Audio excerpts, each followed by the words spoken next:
बच्चों, आज हम ऐसे लेखक के व्यक्तित्व और कृतित्व पर चर्चा करेंगे जिसने हिंदी गद्य की विभिन्न विधाओं में कीर्तिमान स्थापित किया है।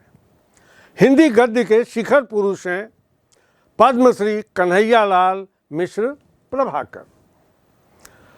श्री प्रभाकर जी का जन्म 29 मई सन 1906 को सहारनपुर के देवबंद नगर में हुआ था। इनका मूल नाम जो है विष्णु दयाल था। श्री कन्हैयालाल मिश्र प्रभाकर के पिता पंडित श्री राम आदत मिश्र अपने समय के विख्यात आचार्य थे और प्रभाकर जी की माता जी का नाम मिश्री देवी था। श्री प्रभाकर जी बचपन से ही विद्रोही स्वभाव के थे। इनकी राजनीति और सामाजिक कार्यों में गहरी दिलचस्पी थी, जिसके कारण कई बार इन्हें जेल भी जाना पड़ा। सन 1935 में महात्मा गांधी जी के सानिध्य में आए और स्वेच्छा से निर्धनता का व्रत ले लिया, गरीबी का व्रत ले लिया। परिणाम यह हुआ कि दूसरे दिन अपने दोनों पैतृक मकान दान कर दिए। पत्रकारिता में प्रभाकर जी की विशेष रुचि थी। विकास, ज्ञानोदय, नया जीवन जैसी उत्कृष्ट पत्रिकाओं का संपादन किया है। 9 मई सन 1995 में आपका निधन हो गया। श्री प्रभाकर गांधीवादी विचारधारा से प्रभावित थे। हिंदी साहित्य जगत में शुक्लोत्तर युग के सर्वप्रतिष्ठित निबंधकार थे। आचार्य रामचंद्र शुक्ल के उपरांत जो समय आता है तो उसे बच्चों शुक्लोत्तर युग कहते हैं। तो शुक्लोत्तर युग के प्रतिष्ठित निबंधकारों में प्रभाकर जी की गणना की जाती है। हिंदी के श्रेष्ठ रेखाचित्र, संस्मरण तथा ललित निबंधकार के रूप में जाने जाते हैं। जहाँ तक इनकी रचनाओं का प्रश्न है, इन्होंने ललित निबंध, रेखाचित्र, रिपोर्टाज, लघु कथा, संस्मरण आदि अनेक गद्य की विधाओं में कीर्तिमान स्थापित किया है श्री प्रभाकर जी ने। इनका ललित निबंध संग्रह है बाजे पयलिया के घुघरू और रेखा चित्र है नई पीढ़ी नए विचार, जिंदगी मुस्काई, माटी हो गई सोना। ये 3 इनके जो हैं रेखा चित्र हैं जो साहित्य जगत में बड़े आदर के साथ पढ़े जाते हैं। इन्होंने बहुत उच्च कोटि के रिपोर्टाज भी लिखे हैं, जैसे क्षण बोले कण मुस्काए, क्षण बोले कण मुस्काए, महके आंगन चहके द्वार। ये 2 रिपोर्टाज संकलन हैं इनके। और लघु कथा के क्षेत्र में भी बहुत अद्भुत लेखनी चली है प्रभाकर जी की। तो जैसे लघु कथा में आकाश के तारे, धरती के फूल और संस्मरण के क्षेत्र में इन्होंने अद्भुत लेखनी चलाई है। जैसे दीप जले शंख बजे, अनेक संस्मरण संग्रह प्रभाकर जी के हम लोगों को पढ़ने को मिले हैं, देखने को मिले हैं।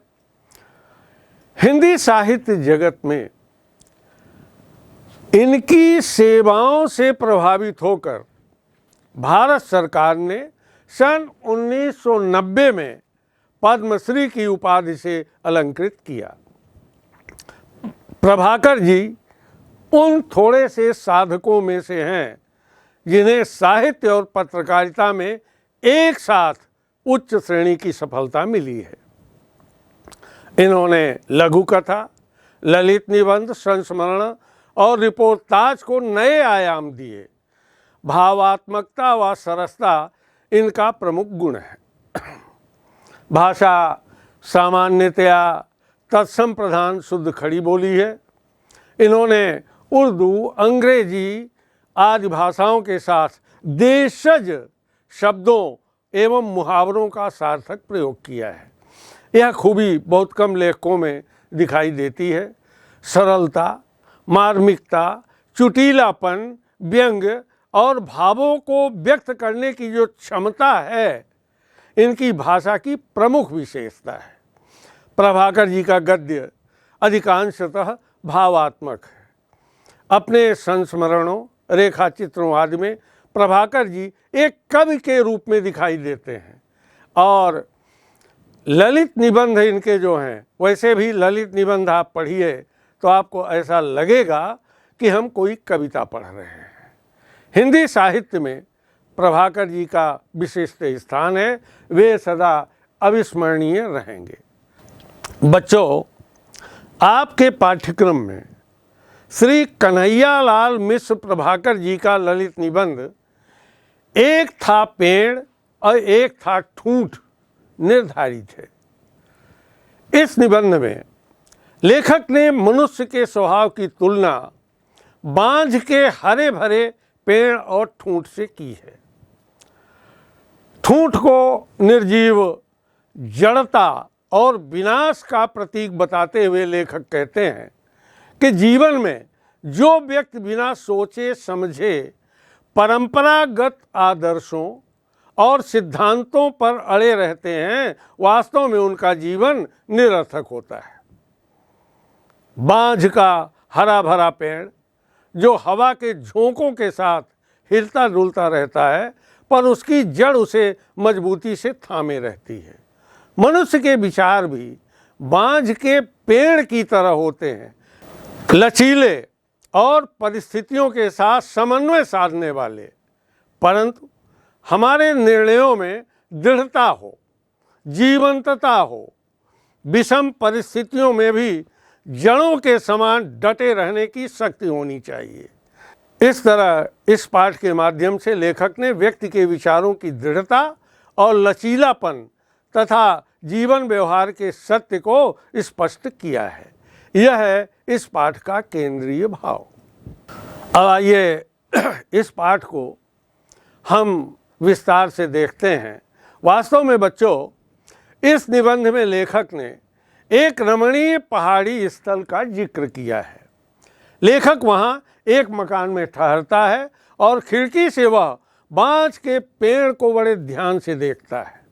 फिर शुरू होता है उसके विचारों का सिलसिला। ये विचार एक एक कर प्रश्नों के रूप में सामने आते जाते हैं और वह उनका उत्तर ढूंढता चलता है। बांझ के पेड़ को देखकर सबसे पहले लेखक को महसूस होता है कि जैसे उसका कोई दोस्त सामने आकर खड़ा हो गया है और उसके हाल चाल पूछ रहा है।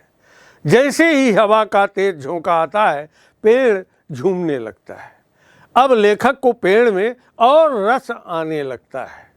तभी अचानक लेखक का ध्यान दूर निचाई पर दूसरे पेड़ की ओर जाता है, जो बिल्कुल सूख चुका है, मर चुका है, ठूंठ बन चुका है। उसमें अब जीवन शेष नहीं है। ठूंठ मानो पेड़ का कंकाल है, जैसा कि एक न एक दिन हम सबको होना है। लेखक दोनों पेड़ों की तुलना करता है और पाता है कि तेज हवा के झोंके से हरा भरा पेड़ तो खूब झूमता है, पर ठूंठ जो है वैसे के वैसे पड़ा रहता है, खड़ा रहता है, उस पर कोई प्रभाव नहीं पड़ता।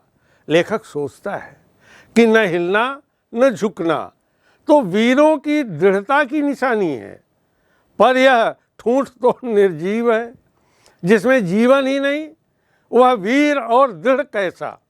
इसी प्रकार के तर्कजाल में फंसते हुए लेखक सोचने लगता है कि हरे भरे पेड़ की तरह जिसमें जीवन है, उसे कठिन परिस्थितियां आने पर उनका सामना करना चाहिए। जब कभी कठिनाई आए तो डट कर उसका मुकाबला करना चाहिए, उनसे समझौता करते रहना चाहिए। पर यह तो कोई बात नहीं हुई कि कोई भी समस्या आई और तुरंत समझौता कर लिया। ये लेखक के विचार है। यहाँ लेखक रावण और हिरण्यकश्यप जैसे पौराणिक पात्रों का स्मरण करता है और उनके माध्यम से अपनी बात कह रहा है। साथ ही वर्तमान काल के हिटलर और स्टॉलिन का भी नाम लेखक जो है अपने निबंध में देता है। क्या आप बता सकते हैं कि रावण और हिरण्यकश्यप, हिटलर और स्टालिन के नाम लेखक ने यहाँ क्यों लिए हैं? जी हाँ, उनके जिद्दीपन के कारण।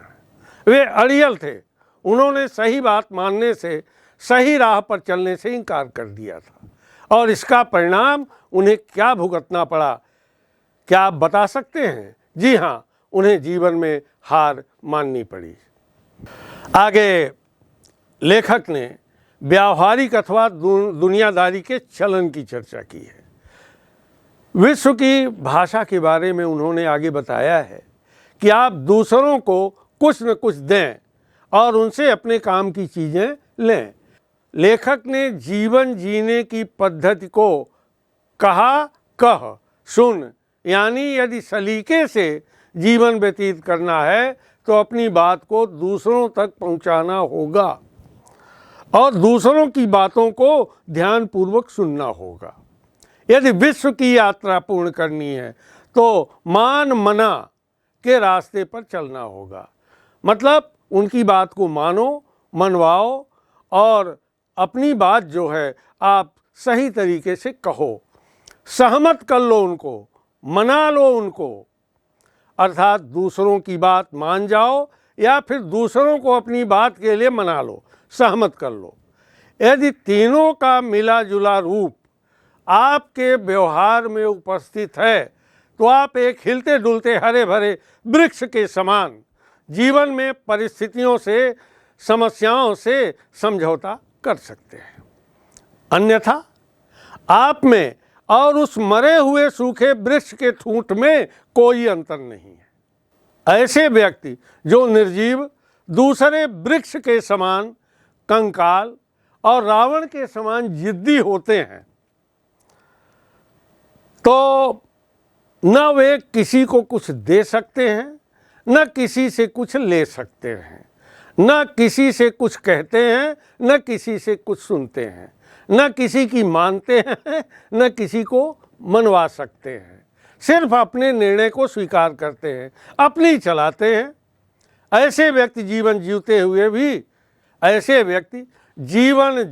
हुए भी सूखे ठूंठ के समान होते हैं।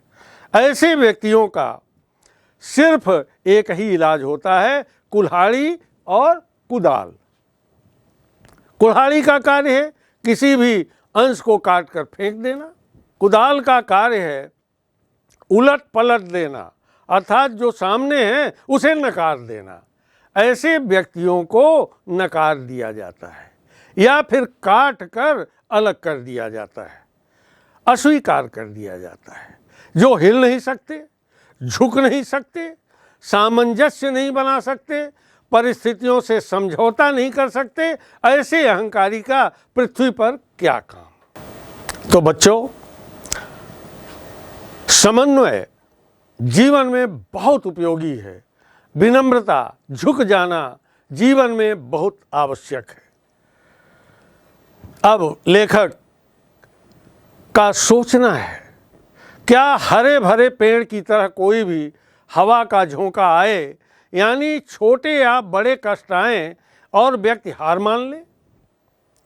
लेखक ये पूछता है कि जैसे हरे भरे पेड़ की तरह कोई हवा का झोंका आता है तो पेड़ तो झूम करके और परिस्थितियों से समझौता कर लेता है और वह उसका जीवन बच जाता है। इसी प्रकार जो मनुष्य है, अगर कोई संकट आते हैं छोटे या बड़े, तो व्यक्ति क्या हार मान ले? नहीं, यह तो ठीक नहीं। इस विचार के आते ही लेखक को एक धक्का सा लगता है। वह इस निष्कर्ष पर पहुंचता है कि परेशानियों से समझौता करो, वह भी एक सीमा तक। अब देखिए, मैंने दो तरह की बात बताई। मैंने ये कहा कि परिस्थितियों से समझौता कर लो, लेकिन लेखक का कहना है कि समझौता एक सीमा तक ही करो अर्थात जहाँ तक झुक सकते हो झुको, पर इतना भी न झुको कि टूट जाओ, तुम्हारे स्वाभिमान को कहीं ठेस न लगे। यद्यपि डॉक्टर रामधारी सिंह दिनकर ने कुरुक्षेत्र में बहुत स्पष्ट बात कही है कि अहंकार है क्या, कि पूजनीय को पूज्य मानने में जो बाधा क्रम है, यही मनुष्य का अहंकार है, यही मनुष्य का भ्रम है। अब यहाँ प्रभाकर जी का कहना है कि जहाँ तक झुक सकते हो झुको, विनम्र बनो, अहंकारी मत बनो, पर इतना भी मत झुको कि टूट जाओ, परंतु उसके साथ अपने आदर्शों पर दृढ़ रहो।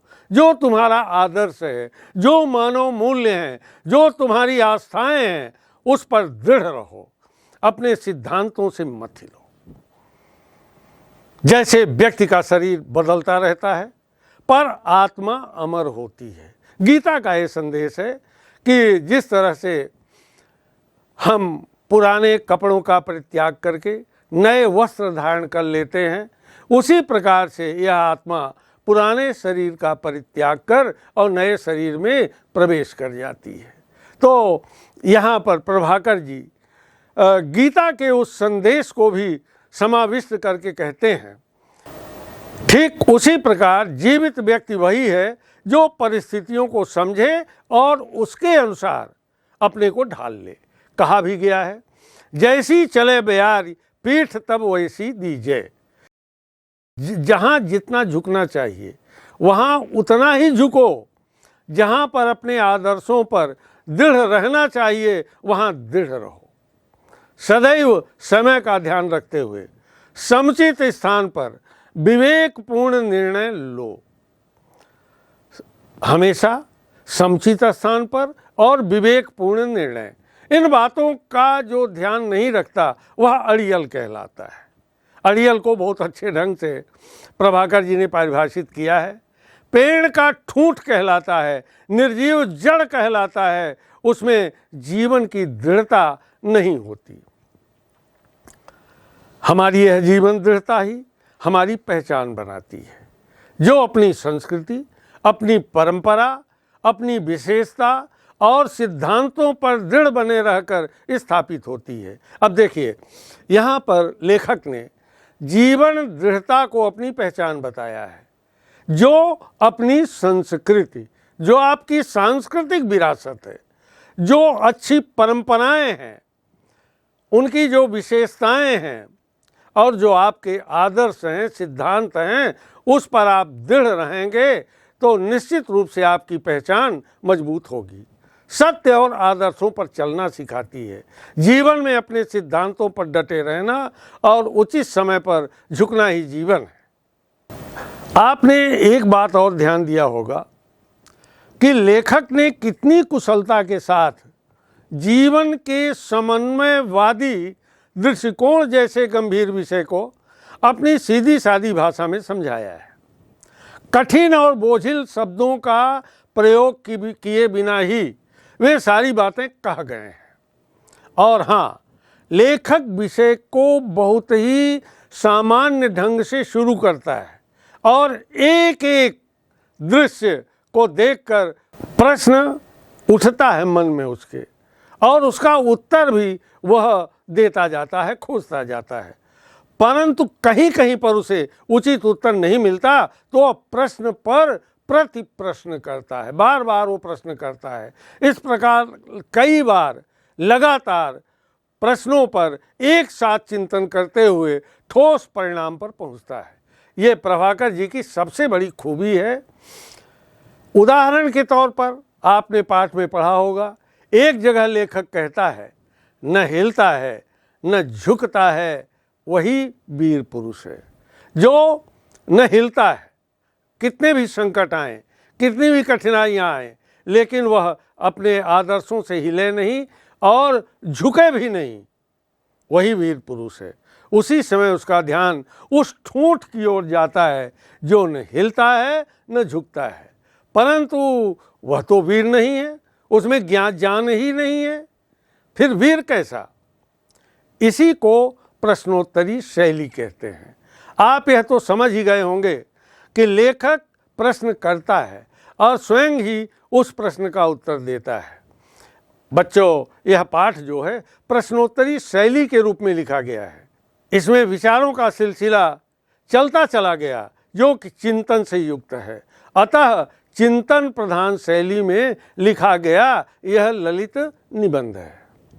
बच्चों, यह निबंध जो है आम बोलचाल की सरल भाषा में लिखा गया है, परंतु इसका विषय बहुत जटिल है, क्योंकि प्रभाकर जी सशक्त गद्य लेखक हैं और उन्होंने जो कुछ साहित्य दिया है वह जनमानस के लिए दिया है और सरल बोलचाल की भाषा में, जिससे लोग समझ सकें, लेकिन उसका विषय जरूर जटिल हो सकता है। इस ललित निबंध में लेखक ने सरल काव्यात्मक भाषा का प्रयोग किया है।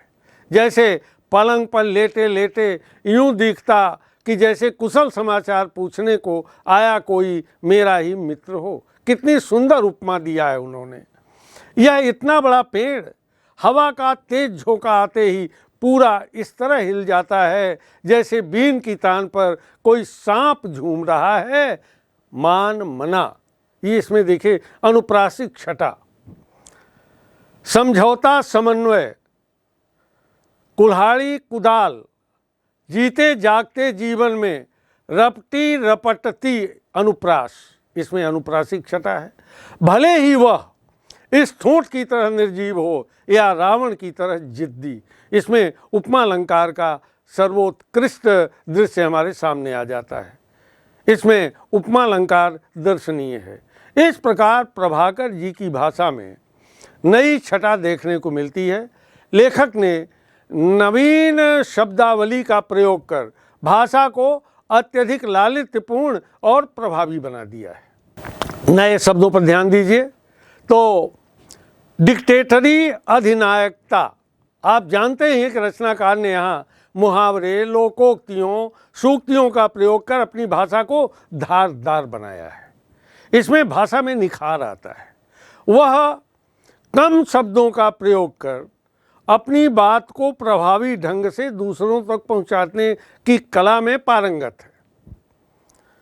लोकोक्तियों में प्रचलित भाषा का प्रयोग होने से निबंध में सहजता और मर्म स्पर्शता बढ़ गई है। लोकोक्तियों का रचनाकार ने स्थान स्थान पर सटीक प्रयोग किया है। विश्व की जीवन प्रणाली है कह सुन, विश्व की यात्रा का पथ है मान मना, न हिलना न झुकना जीवन की स्थिरता का दृढ़ता का चिन्ह है, हिलना और झुकना ही जीवन का चिन्ह है। और जीवन की स्थिरता दृढ़ता जीवन के नकली सत्य हैं, हम दृढ़ हों जड़ नहीं। एक है जीवंत दृढ़ता और दूसरा है निर्जीव जड़ता। जीवन वह है जो समय पर अड़ भी सकता है और समय पर झुक भी सकता है। देह है नाशशील और आत्मा है शाश्वत, जैसे सूत्रों का भी प्रयोग आपने इस पाठ में किया है। बच्चों, लेखक ने इस पाठ में अपनी भाषा में प्रवाहमयता लाने के लिए एक और शैली भी अपनाई है, वह है उदाहरण शैली। आपने देखा कि विभिन्न उदाहरणों के माध्यम से अपनी बात को कह रहे हैं। अपनी बात को कहते कहते प्राचीन भारतीय और विदेशी परंपरा, संस्कृति और इतिहास से जुड़े व्यक्तियों को उदाहरण स्वरूप प्रस्तुत करते चलते हैं। जैसे रावण है, स्टालिन है, हिटलर है, जैसे पात्रों का प्रयोग करके आप राम कथा से जुड़े रावण के चरित्र से भलीभांति परिचित हैं और वह यह भी जानते हैं कि अपने अड़ियल और जिद्दी व्यवहार के कारण ही राम रावण युद्ध हुआ, जिससे अहंकारी रावण का अंत हो गया। यही इस पाठ का प्रतिपाद्य है, उद्देश्य है और संदेश है। अब बच्चों, इस पाठ में प्रश्न बनता है, बांस के हरे भरे पेड़ और ठूंठ किस मानवीय भाव को प्रकट करते हैं? तो बांस के जो हरे भरे पेड़ और ठूंठ हैं हमारे मनोभावों को प्रकट करते हैं। हमारे विचार लचीले हों, परिस्थितियों के साथ वे समन्वय साधते चलें, पर हमारे आदर्श स्थिर होने चाहिए। हमारा आधार दृढ़ होना चाहिए, पर जीवन के पर दृष्टिकोण समन्वयवादी होना चाहिए। बच्चों, इस पाठ में जिस प्रकार के मानव स्वभाव का वर्णन किया गया है उसी प्रकार के लोग समाज में दिखाई पड़ते हैं। उनका प्रभाव लोगों पर क्या पड़ता है, इस पर विचार व्यक्त करना है। तो वास्तव में इस पाठ में मनुष्य के स्वभाव की जो तुलना है हरे भरे पेड़ और ठूंठ से की गई है। ठूंठ जड़ता और विनाश का प्रतीक है। ठूंठ किसका प्रतीक है? जड़ता का और विनाश का। जबकि हरे भरे पेड़ समन्वयवादी दृष्टिकोण को प्रदर्शित करते हैं।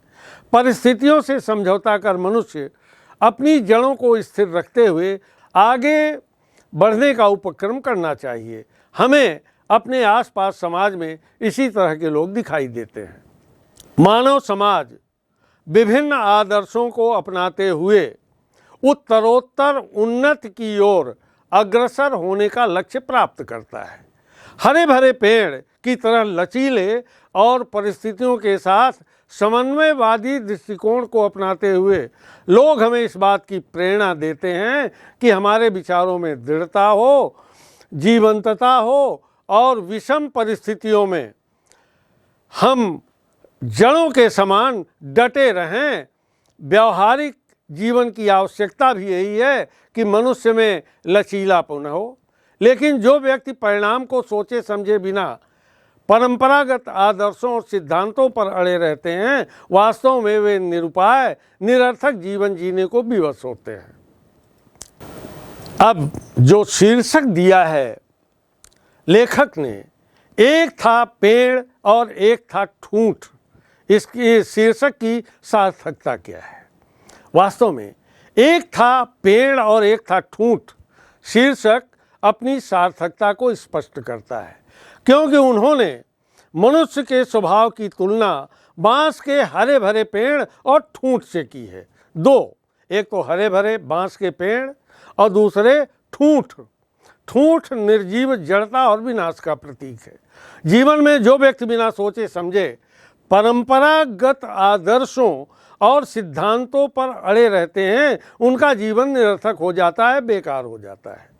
मनुष्य के विचार बांस के पेड़ के समान होना चाहिए। उनमें लचीलापन हो, परिस्थितियों के साथ समन्वय करने की क्षमता होनी चाहिए। हमारे निर्णयों में जीवंतता, दृढ़ता, विषम परिस्थितियों में जड़ों के समान डटे रहने की शक्ति होनी चाहिए। तभी जीवन पूर्णता को प्राप्त कर सकता है। इस प्रकार लेखक मनुष्य के विचारों की दृढ़ता व लचीलेपन की बात करते हुए जीवन व्यवहार की सत्यता सिद्ध करते हैं। बच्चों, आज की परिस्थिति के अनुसार एक आदर्श व्यक्ति के जीवन की क्या विशेषता होनी चाहिए? आपने इस पाठ को देखा और समझा।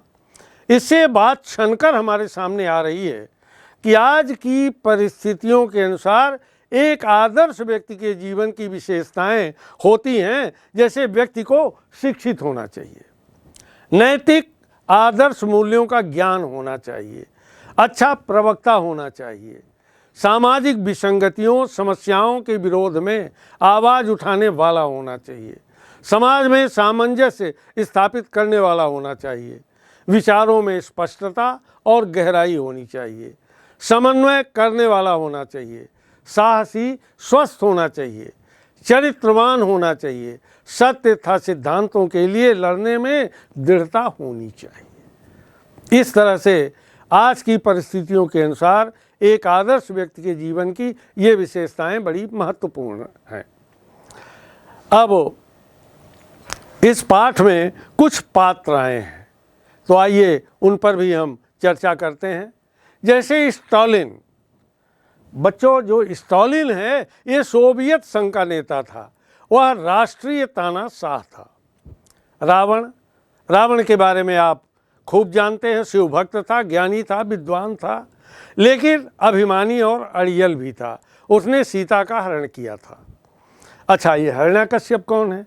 हिरण्यकश्यप को ईश्वर से वरदान मिला था कि उसे कोई मार नहीं सकता, वह अजर अमर रहेगा। उसने इसके पश्चात सारे समाज में यह कह रखा था कि ईश्वर के नाम के स्थान पर लोग उसका नाम लें और उसके नाम का जप करें। बच्चों, अभी हमने आपको स्टालिन, रावण और हिरण्यकश्यप के बारे में बताया। ये हिटलर कौन था, इसका भी उल्लेख लेखक ने अपने निबंध में किया है। तो हिटलर अपने युग में वह अपने मत को ही सही मानता था। उसका पूरा नाम था अडोल्फ हिटलर और उसकी माता जो हैं क्लारा हिटलर थी। विवाह जो उसका हुआ था इवा ब्राउन और जन्म लिया था उसने ऑस्ट्रिया में। तो हिटलर प्रसिद्ध राजनेता एवं तानाशाह था। वह राष्ट्रीय समाजवादी जर्मन का नेता था। हिटलर वास्तव में नाजी पार्टी के नाम से जाना जाता है। वह जर्मनी के शासक रहे। वह सर्वाधिक घृणित और जिन्हें लाखों करोड़ों की मौत का दोषी माना जाता है, इसीलिए उसे तानाशाह के रूप में लोग जानते हैं। अब बच्चों, ये तानाशाही है क्या, जिसे अंग्रेजी में डिक्टेटर कहते हैं? वास्तव में ये लोग अपनी नीतियों नियम के अनुसार कार्य करते हैं। तानाशाही जहां सभी निर्णय शीर्ष नेता या तानाशाह द्वारा लिए जाते हैं। तानाशाह निरपेक्ष सत्ता या देश पर नियंत्रण रखती है। तानाशाही क्या है? तानाशाह की जीवन शैली कैसी होती है? बच्चों, तानाशाही को निरंकुशता भी कहते हैं। इसमें लोकमत के लिए कोई स्थान नहीं होता। इसका प्रयोग प्रायः ऐसी शासन व्यवस्था के लिए होता है बिना किसी वंशानुगत उद्गम के, किसी राष्ट्र का एकमात्र शासन होने के साथ साथ समस्त राष्ट्रीय शक्तियों का धारक भी होता है। तानाशाह की जीवन शैली लोक सेवक की जीवन शैली से बिल्कुल भिन्न होती है, विपरीत होती है, एकांगी सोच से भरी होती है। तानाशाह का विवेक ही उसकी दृष्टि में सर्वथा पूर्ण व पर्याप्त होता है। उसकी आज्ञाओं का पालन ही एकमात्र विकल्प होता है। तानाशाह में ही संपूर्ण शक्ति, चाहे आर्थिक या वित्तीय हो, चाहे सैन्य या सामरिक हो, विदेश राजनीतिक हो, सभी प्रकार की जो शक्तियां हैं उस तानाशाह में समन्वित रहती हैं, समाविष्ट रहती हैं और वह एक छत्र सम्राट होता है। उसका स्वभाव निर्दयी, कठोर, दया रहित और मानवीयता से परे जीवन शैली के प्रभाव में होता है। इसी कारण से एक तानाशाह को उसके जीवन में एक पल के लिए भी सम्यक शांति का अभाव होता है। उसमें सम्यक शांति नहीं पाई जाती। वह अंदर से भयभीत किंतु बाह्य तौर पर निर्भयता या बनावटी जीवन जीने के लिए विवश होता है।